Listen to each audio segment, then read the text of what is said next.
Good morning! So, gala tayo for today's video. Marami tayong pupuntahan, kaya nga very exciting at saka medyo napa-early talaga ako ng gising. And bago ang lahat, i-secure muna natin yung place para naman hindi tayo mag-overthink. And then lakad-lakad lang para sumakay ng jeep. At pupunta tayo sa Robinson Tejero para sumakay naman ng bus papuntang PTEX. Almost 3 months na ako dito at hindi pa talaga ako nakakapaggala-gala sa malalayong lugar dito sa Cavite. I mean, pumunta sa Maynila. Although pumunta naman ako before, but then hindi yung commute, yung yung ma-effort talaga, char. So, andito na ako sa PTEX at pumunta na ako sa loob, air condition, tsaka 24 hours open sila at then maraming puwedeng kainan. At narinig ko meron ditong ukay-ukay place. So, I will go or find that place next time. And then from BTEX is andito na ako sa MOA or Mall of Asia. So, yan yung bus na sinakyan ko papunta dito sa Mall of Asia from BTEX. So, very, very early. Early bird catches the worm nga. Charing. So, na-enjoy ko yung view dito tsaka muni-muni ano? Kasi nga hindi pa mainit, wala pang masyadong tao at yes, nag-breakfast na lang muna ako dito sa McDonald's kasi nga open sila. And yeah, I got black coffee, pero hinaluan naman ng creamer tsaka ng sugar. So, wala pa rin yung black coffee, 'di ba? But it's okay because you only live once. Why make it longer? Wow. So, ito nga, nag-try ako. Wow, nag-try. Hindi. Lagi talaga may nag-recommend kasi sa akin na bilhin 'tong or mag-try ng McMuffin. Kasi hindi talaga kasi ako masyadong fans sa mga ganito-ganitong breakfast. Yung gusto ko talaga yung kanin, tsaka yung yung medyo mabubusog ka talaga. Medyo ba? Yung mabubusog ka talaga. So, after that, naglibot-libot muna ako, day. Nakita ko yung mga behind the scenes. Oh, so after libot-libot, napunta ako dito sa kanilang grocery store at ito, kain na naman tayo. So, bumili lang ako ng buko shake from Fruitas. Carry naman. Wow, 6 out of 10. At itong buko pie. So, ASMR. Wow. So, try na natin. 5 out of 10. Kasi may buko naman, obviously. Pero yung feeling niya is Hindi mo malalasahan yung parang tart, instead malalasahan mo yung cornstarch. So, ito naman, I tried yung chocolate croissant. Croissant! So, look, um, medyo charing. So, syempre, try pa rin natin kasi nga hindi tayo magsasayang ng pera. Ang hirap kumita ngayon sa panahon ngayon. Wow. So, ito mga 4 out of 10 kasi feeling ko na-bake to na-bake to 2 days ago. Wow, or a week ago. Just kidding, pero hindi siya mas mabuti sana kung melted yung chocolate. And then kasi sarado pa sila, so pupunta muna tayo sa ating next destination, which is surprise, surprise. Hulaan niyo guys kung saan ako pupunta. Wow, ng obliga pa, di ba? So, yes, nai-enjoy ko talaga yung tanawin, yung matataas na gusali at andito na ako. And I am here at drum rolls, drum rolls. Wow. I am here at Manila Ocean Park. So, ito selfie-selfie at saka, kuha-kuha ng ito talaga dahil 'pag ay! I mean actually, medyo matagal ko na talagang pinag-iisipang pumunta dito, pero ngayon lang talaga nagkaroon ng free time at nagkaroon ng budget. Kaya ngayon lang din ako nakapag-gala. Well, so eto, diyan na part is hindi mo pa kailangang ilabas yung QR code mo from Klook.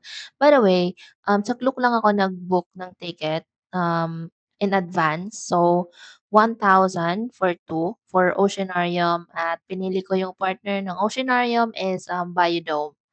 Pero puwede mo ring piliin as, yung Oceanarium plus Digital Arts. I wish yun yung pinili ko. Pero ito na nga, let's go. Ito yung entrance nila. So, dadalhin ko talaga kayo guys sa lahat ng sulok, parte, gusali. Wow! Makikita nyo yung mga isda-isda. Yeah, ito yung bubungad sa inyo. See? Bogo! Hello, Kim. So, maraming mga isda talaga kaya nga Ocean Park, 'di ba?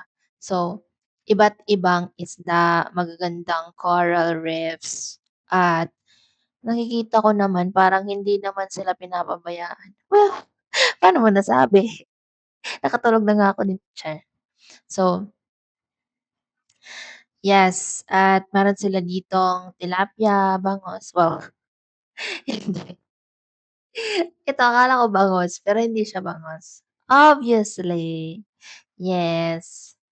Let's go. So, itong part na 'to is dito na mag-i-start yung kanilang mga aquarium sa loob ng madilim na parte. Wow!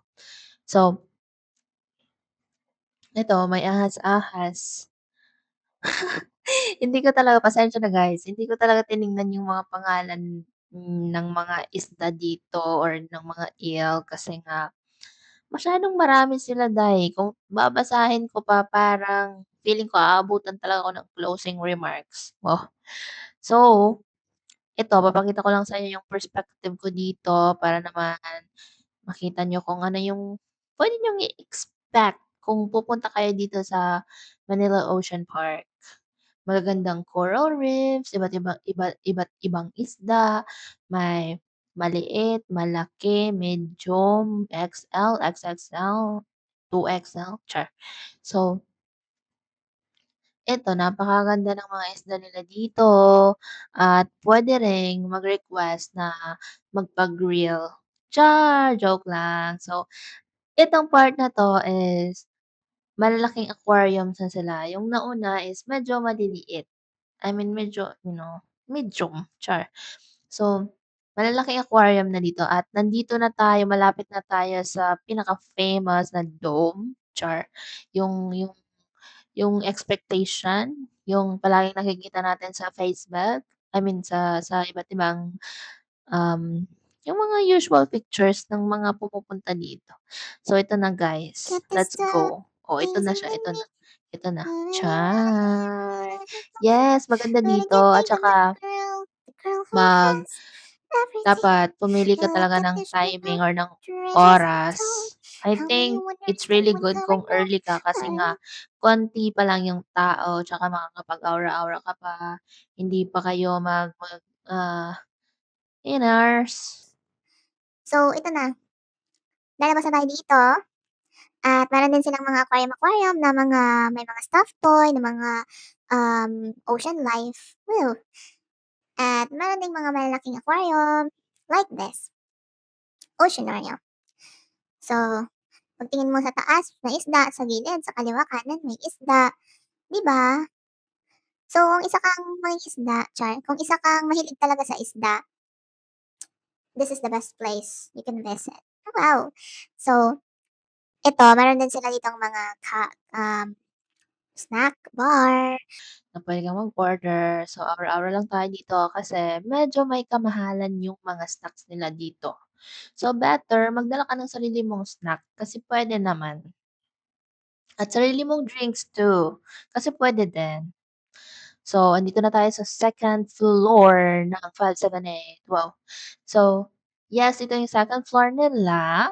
You have to proceed here and you can pay ₱200 para mag-feed ng mga sharks. May mga mag-feed-feed ka dito ng mga shark, tsaka meron ding stingray, at tsaka yes, yun lang. Wow! So, andito na tayo sa next and very exciting part para sa akin is dito sa kung saan peng may penguin. Kasi it has been my dream since I watch Happy Feet na makakita talaga ako ng penguins in IRL, oh, in real life. So yes, napaka-cute, napakaligalig, napaka-char, very cute. Hindi ko akalaing makakakita ako ng penguin kasi akala ko yung makikita ko lang dito mga isda-isda. So, nakakita ako dito ng penguin guys at look! Puwede ka namang pumasok dun but I think there's a, additional payment. So yes, ito yung makikita niyo dito, tsaka sana masaya sila dito 'no? Kasi kung iisipin mo ang saya-saya mong pinapanood sila pero hindi natin alam kung sila ba masaya. Wow! Overshare. So, masaya sila sa loob. So, andito na tayo sa Pasko. Hindi pa naman bare months, pero 'pag pumunta ka dito at andito ka sa dito ang phase na 'to, so mafi-feel mo dahil na parang, ah, is it like September? Well, no, parang Pasko na dahil yung music, yung vibes, um, yes, parang feeling mo, andito ka sa bahay ni Santa Claus. Kaya ito naman, nag-aura-aura na naman si Mother. Nag-aura-aura naman ako dito dahil ito talaga yung solo solo traveler, wow, traveler. Hindi 'pag ikaw lang talaga mag-isa dahil struggle is real talaga yung mga video, mga picture, pero masaya. Oh, andito aura naman tayo. Back, back, turn around, back. Wow, kabogs. So, yes, exit na tayo dahil kasi medyo maliit lang yung portion na 'yon. And then dito, puwede ka ring bumili ng mga stuffed toys at mga souvenirs kung gusto mo naman. At ako hindi lang ako bumili kasi nga, I'm already a grown up. Wow! So, yes, I don't really need it. I think para talaga sa mga bata. Wow! Judgmental. Pero ito, meron sila itong mga glowing jellyfish. At by the way, kung may mga terminologies ako na mali, wag niyo ng pansinin kasi nga hindi ko talaga wala akong kaalam-alam. So, yes, meron din ditong puwedeng, kung mayroon kayong mga maliliit na mga kids at gusto niyong mag-chill time, meron sila ditong playground na something like that. At mga yes, wow. So, at andito tayo sa another, sector, wow! Ng Manila Ocean Park, yung World Crawlers? Huh? Wah, so pasok na tayo guys and then wag kalimutan yung QR code or yung ticket kasi dapat i-scan mo na bago ka maka-enter. Let's go. So, yes, meron sila ditong mga lizard, mga ano 'yan, mga tiki, mga tiki. So, maraming tiki, iba't ibang kulay ng tiki. So, may brown, may orange, may green, may malaki, may maliit, tsaka may mga turtles dito. If you're a fan of turtles, madami dito guys. Napaka-cute, napaka-wow, napaka-awesome. Wow! So, yes. tingnan niyo naman, super cute! It's my first time seeing that animal. I don't even know the name of that, but yes, really cute, 'di ba nga? So, ito, iba't ibang mga lizard, mga tiki, mga turtles, pawikan. Oh, pawikan! Ano yung turtle? Ano pawikan? So, mga ahas din, hello best! Nandito ka pala, hindi mo naman in-inform na ito na pala yung bago mong part-time job. Wow! So, eto guys, may mga ahas dito malalaki, maliliit, matataba, mga skinny, green, may brown, polka dots. Wow, may alam mo yung naisip ko dito, 'pag nandito ka tapos biglang nag-earthquake, ewan ko na lang talaga. Ikaw yata yung pinakamalas na tao sa buong mundo, char. So, maraming ahas dito guys, iba-iba. At hindi ko na binasa kung poisonous ba sila or hindi kasi hindi ko naman hahawakan. So, hindi mo naman din puwedeng hawakan. And then ito yung pinakamalaki nilang snake na nagha-hibernate. Wow, oo. Wala rin talagang taong pumapasok dito.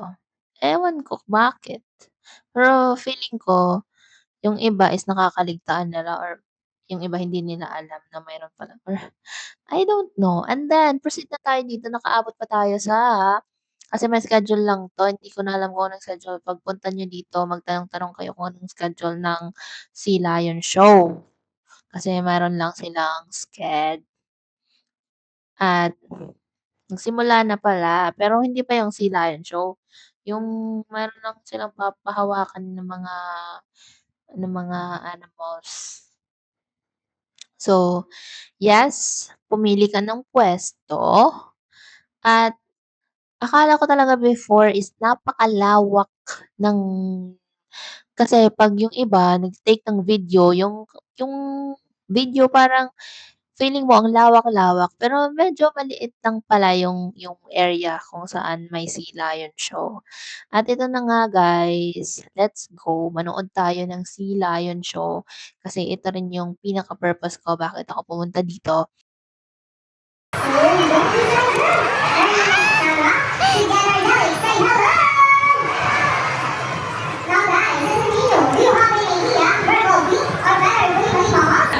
Top Bengal, Juan Batista. So, let's go right. Our cross, Garcia Branch. As you can see, their bodies already the easily scale. Rocking. Triple strong round winners. Now let's talk about their 2.5 miles per hour. And that is so fast. How about our boss, Ursula, the sexy yes. Wow, nice line. And on the get the balls. Let's say ball pass. Careful, ladies. Almost there. Careful. One minute. At punta naman tayo dito sa Bayou Dome. So, ito yung pinili ko na partner ng Oceanarium. Pero, if magre-recommend ako or magsa-suggest ako is I am gonna suggest na piliin niyo yung Digital National Arts. Kasi dito sa Bayou Dome, parang nanonood ka lang ng mga halaman, konting ibon, ganyan. May mga may snake, may owl, pero I think mas may enjoy mo talaga dun sa, digital arts or digital national arts. Pero depende yan sa kung ano talaga yung bet mo. Kung bet mo yung mga hayop-hayop is dito ka, kasi medyo marami naman din.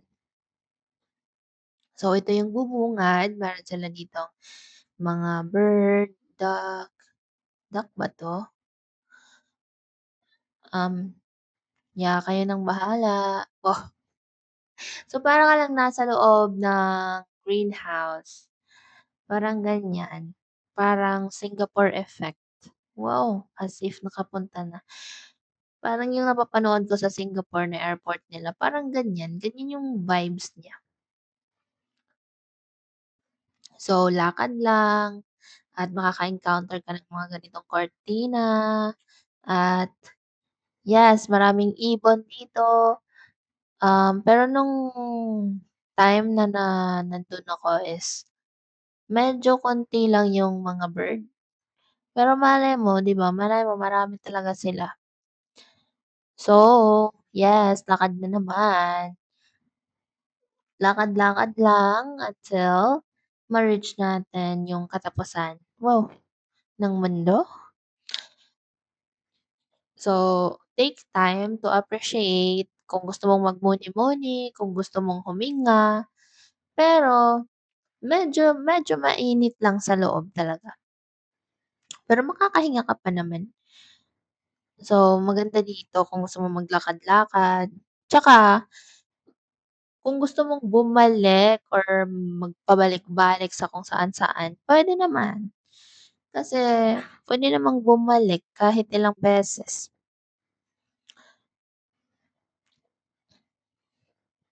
So, yan. Konti lang yung bird na nakita namin nakakita ko that time. Pero it's amazing pa rin kasi nga hindi ka naman talaga makakakita ng mga gano'ng mga animals in your usual life or routine. So, maganda pa rin at refreshing sa paningin. More on lakad-lakad lang talaga. Kaya nga I suggest na piliin niyo na lang yung digital arts. Uy, uy, um, sir may credit card ka na ba sir? Ano yung bank niyo sir? Sir interested po kayo? Kailangan lang po ng valid ID, ay lumipad na si sir. Sir may credit card na kayo? Okey lang sir walang bayad, zero payment, zero down din. Um Ano sir, interested ho ay wala na si sir, nagpaka-igit, charing. So, meron din sila ditong ganito, pero maliit lang. Pero yung mga isda nila malalaki sa loob. Puwede ka ring mag-try humawak ng kaibigan mo. Wow, hello! So, andito, very cute talaga 'to siya, day. Gusto kong tanungin, "Gusto mo bang lumabas? Punta tayo sa McDo." Hey, hey, gusto mo lumaya? Pero I hope they're being, taken care I hope na inaalagaan sila ng mabuti, of course. Pero parang nakikita ko naman mga healthy naman sila. Ito yung owl, it's my first time din makakita ng real life na owl. So, yes, very amazing. Meron din sila ditong sea lion. Pero anyway, masyado ng matagal. Like for part 2 na lang.